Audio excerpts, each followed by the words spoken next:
मोर प्रिय पिलामाने जेमितिकी आपण जानिथिबे जे ओडिसा रे आमर बीएड आपणकर होइगला बीएचडी एमएड तो यार सीट आपणकर बढ़िबार थिला। जदि आपण चेक करिवे आजिरो एही आर्टिकल आपणकर समाज न्यूज पेपर रे आपणकर पब्लिश हेछि सीट बढ़िबा संपर्क रे। तो ए पर्यंत सीट आमर 100टी ऑलरेडी आपणकर बीएड रो बढ़िछि एवं एमएड रो आपणकर सीट ऑलरेडी आपणकर 25टी कमिछि। बीएचडी आपणकर सेम 50टी ही आपणकर सीट रहिछि। किंतु मु आपणको एही वीडियो रे एही न्यूज आर्टिकल संपर्क रे डिस्कशन करिवि तथा को कॉलेज मानकर सीट आमर बढ़िला एवं बढ़िबा पई जाउछि ता संपर्क रे मध्ये आमे डिस्कशन करिबा। तो समस्त को जेमिति आपण लाइक और शेयर करिकि जणाई देबे जो द्वारा कि समस्ते आपणकर जानि पारिबे। आउ चैनल को नुआ अछंती देन एबे ही सब्सक्राइब करिकि ऑल नोटिफिकेशन को भी आपण ऑन करदेवे एवं 2027 पई आपणकर बीएड बीएचडी एमएड रो क्लास ऑलरेडी 22 जुलाई रु आपणकर आरंभ कर दियाइछि। क्लास आपणको पई लक्ष्मीधर सर ऑफिशियल एप्लिकेशन ने क्लास आपणकर कराउछि। ठीक अछि। तो एबे ही आपण प्ले स्टोर को जाई कि ताकू इंस्टॉल करि दियंतु एवं क्लास आरंभ करबा पई आरंभ कर दियंतु। ठीक अछि। अच्छा सीट संपर्क रे आमे डिस्कशन करिबा ता पूर्वरु आपनको टाइमलाइन संपर्क जणा अछि।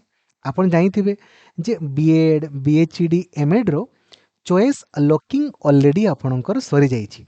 5 अगस्त आपणकर थिला एबे 11 अगस्त दिन 2टा बेले आपणको पई फास्ट सिलेक्शन लिस्ट आपणकर पब्लिश हबो। ठीक अछि। 11 अगस्त रे पब्लिश हबो फास्ट सिलेक्शन लिस्ट।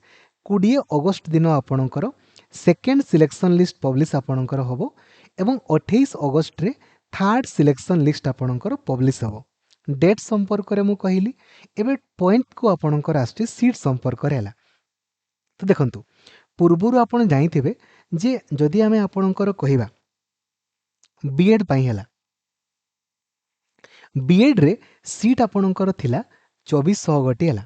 वर्तमान बीएड रे आपणकर सीट 2500 टी आपणकर हेछि। वर्तमान एई सेशन रे आहुरी 250 गोटी सीट आपणकर बढ़िबा पई जाउछि। आपण कहिबे सर चॉइस लॉकिंग तो सरी गलानी आउ केमती बढ़िबो बढ़िबो केमिति बढ़िबो आपणको आजिरो न्यूज आर्टिकल रे मध्ये मु आपणको शो करिथिली। देखंतु लेखा हेछि उच्च शिक्षानुष्ठान न होई भी डीआईटी बा डाइट रे खोलिबो बीएड आउ केबे खोलिबो एई सेम एई सेशन पाखरु ही आपणकर आरंभ हेबा पई आपणकर जाउछि चलित शिक्षा वर्ष ठारू आपणकर। ठीक अछि। ता संपर्क रे आमे डिस्कशन आपणकर करिबा।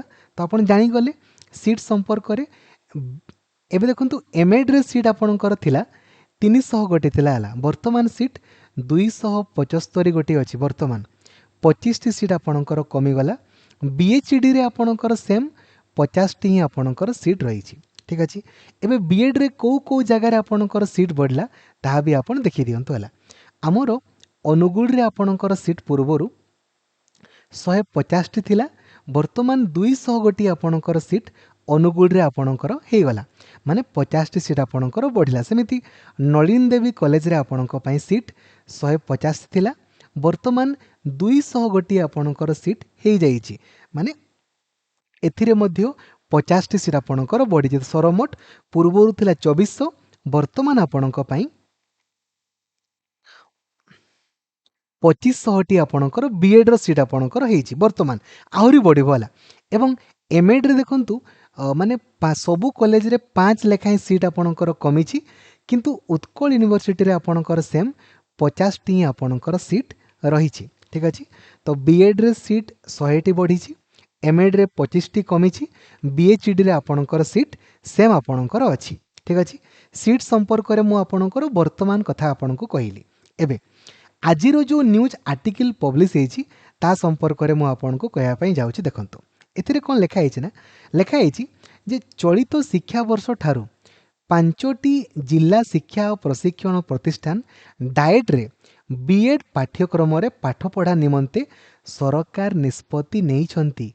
एक्चुअली ए जो माने आपण जानिथिबे पूर्वरु डाएट मानकरे सीटी भी थिला बीएड भी आपणकर थिला। तो वर्तमान प्राय डाएट मानकरे आउ बीएड नाही सीटी ही आपणकर अछि। तो यही जो डाएट आपणकर ढेंकानाल पुरी भद्रक जाजपुर आउ जगतसिंहपुर यही जो डाएट आपणकर रहिला ए डाएट मानकरे मध्य एही वर्ष पाखरु आउ थरे बीएड आपणकर पाठ्यक्रम चालू हेबा पई जाउछि एवं यह एससीईआरटी आपणकर परमिशन भी देई देइछि आपणकर ऑलरेडी ठीक अछि। आपण कहबे सर चॉइस लॉकिंग तो आपणकर सरलानी चॉइस लॉकिंग रे तो आमे काई diet Dhenkanal diet Puri diet Bhadrak diet Jajpur diet Jagatsinghpur आपणकर ऑप्शन आमे देइनु बिल्कुल आपणकर कथारे मु एकमत देई नाहंती कि देखंतु न्यूज आर्टिकल ले आजिरो मध्य पब्लिश कराइछि जे एही वर्ष पाखरु आरंभ होगा पई जाउछि तो डिपेंड करे गवर्नमेंट ऊपर हुए तो कहीं कि देखो एगुड़ा आपन कहबे सर डाएट माने तो गवर्नमेंट रो माने तो सर आमे माने अल्प टंका रे पढ़ी परिबु नाही एथिरे अल्प टंका रे आपन पढ़ी परिबेनी सेम 45,000 टंका आपन को देबा पई पड़िबो पर ईयर किंतु 90,000 टंका आपनकर 2 वर्ष रे खर्च होबो किंतु स्कॉलरशिप आपण पाई जिवे लक्षे 10,000 पाखापाखि स्कॉलरशिप पाई जिवे टंका किछि असुविधा आपण को पई होबोनी तो आपण कहबे सर ताले एई कॉलेज माननकु काहे कि चॉइस लॉकिंग रे दिया गला नाही तो डिपेंड करे गवर्नमेंट ऊपर हुए तो काहे कि ना फर्स्ट फेज आपणकर एडमिशन हैला परे आपणकर पुनी सेकंड फेज तो पुनी आरंभ होबो ना ए फर्स्ट फेज आपणकर सरला परे सेकंड फेज आपणकर होबो ठीक अछि सेकंड फेज रे आपणकर हुए तो से कॉलेज माननकु ऐड करा जाई पारे ठीक अछि एहा ही आपणकर अटे तो आपन को वेट करिया पई पड़िबो फर्स्ट फेज रे किंतु डाएट आपणकर ऑप्शन रे नाही कि आजिरो न्यूज पेपर या पब्लिश कराइछि जे एही सेशन थारु आपणकर एससीईआरटी ऑलरेडी परमिशन देइछि आपन कहबे सर सिटी बीएड पई तो परमिशन एनसीटी देबा कथा एनसीटी रो परमिशन तो ऑलरेडी अछि ना ए कॉलेज मानकर एनसीटी परमिशन अछि केबे हटिनी कहीं एगुड़ारे पूर्वर आपणकर ऑलरेडी थिला पूर्वर पिला माने पढ़ी कि आपणकर जॉब ऑलरेडी करूछंती केवल डिफरेंस एया जे पूर्वर अल्प टंका पढ़ी होता माने गवर्नमेंट फीज रे ये जो 45,000 लेखाएं आपणकर खर्च हो नथिला वर्ष को किंतु सरकार को निष्पत्ति क्रमे यही वर्ष पाखरु आपणकर हुए तो मो वार्ड को मार्क करेंगे हुए तो गवर्नमेंट चाहिए सेकेंड फेज रे यही कॉलेज मानकर एडमिशन करि पारे जदि कला देन पिला माने ही आपणकर बेनिफिटेड हेबे जेहेतु तांको माने एते हैरान होगा पड़ोनी सीट आपणकर जेहेतु बढ़ी ये सब कॉलेज रे 50 लेखाएं आपणकर सीट बढ़िबो ठीक अच्छे बुझिले केते खर्च हम ता भी मुझे कहली एवं गवर्नमेंट कर कौन रही अच्छा गवर्नमेंट लेटर भी आपको मुझे देखे दूसरे देखो ये गवर्नमेंट लेटर आपणकर रही गवर्नमेंट चाहूला एससीईआरटी या अनुमोदन दो कहीं सबू बीएड कॉलेज गुड़ा बर्तमान डीएचई ओडिशा अधीन रे अच्छी ना तो यही जो कॉलेज गुड़ा आपणकर आसीबो तो एगुड़ा एससीईआरटी अधीन रे ही आपणकर अच्छी तो एससीईआरटी भी आपणकर ऑलरेडी या परमिशन दे देछि आपन देखो लिखाई ठीक अच्छे तो यह ही आपणकर कंप्लीट इनफॉरमेशन जहाँ मुझे आपको शेयर कली गवर्नमेंट चाहिए आपणकर सेकेंड फेज रे यही कॉलेज मानकर एडमिशन करिवो जदि जदि इनकेस जदि सेकेंड फेज रे भी न हैला तो एटलिस्ट नेक्स्ट ईयर आपण मानक पई बेनिफिट हेई पारिबो ठीक अछि थैंक यू जय जगन्नाथ धन्यवाद।